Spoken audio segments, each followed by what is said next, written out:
Fasting is generally obligatory for every Muslim throughout the month of Ramadan, but there are a few exceptions. There's generally 5 main categories of these exemptions, so let's go through them one by one. So the first type of Muslim that's exempted from fasting in Ramadan is the type of Muslim who is clinically insane. This one is relatively simple. Sanity is a prerequisite for any duty in Islam, and therefore those who have lost their sanity are exempted from obligatory acts such as fasting. Moving on swiftly, the second type of Muslim that is exempt from fasting in Ramadan are the children.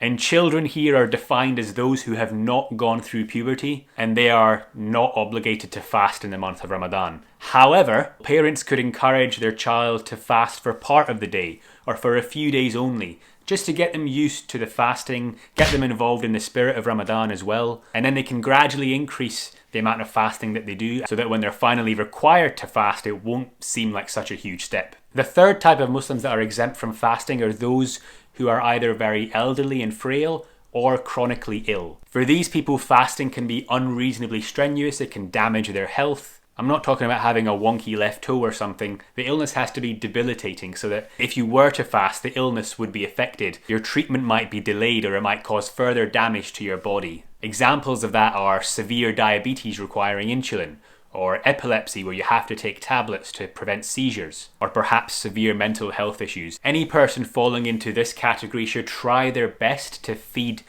a poor person for every day of Ramadan fasting that they've missed, based on the Quranic verse in Surah Baqarah that's on screen just now. If they're unable to afford this, then they should seek Allah subhanahu wa ta'ala's forgiveness, and Allah knows best. The fourth category of Muslims that are exempt from fasting are women who are in states of menstruation, childbirth, pregnancy, or breastfeeding or nursing. Pregnant women or nursing mothers who fear that by fasting they'll be endangering their lives or their lives of their baby, or potentially causing harm to either themselves or their babies, as advised by a trustworthy resource such as a doctor, they're exempt from fasting. A woman in this position should try to make up for those missed days of fasting by fasting another day, whether that's after Ramadan. Similarly, women that are having their menstruation are also exempt from fasting during those days and should also make up their fasts at a later date, day by day. Finally, the fifth category of Muslim that are exempt from fasting are those who are either acutely ill or travelling. Firstly, the acutely ill includes those who believe that by fasting, due to severe hunger and thirst, their illness will be prolonged or their cure will be delayed. Allah subhanahu wa ta'ala doesn't wish us any harm, rather He wants the best for us. And this is outlined in the Quran in Surah Nisa, where Allah subhanahu wa ta'ala has told us not to harm ourselves, to kill ourselves or destroy ourselves, and that He is the most merciful upon us. As for travelling, the conditions can be a little bit complicated. The exact rulings, I've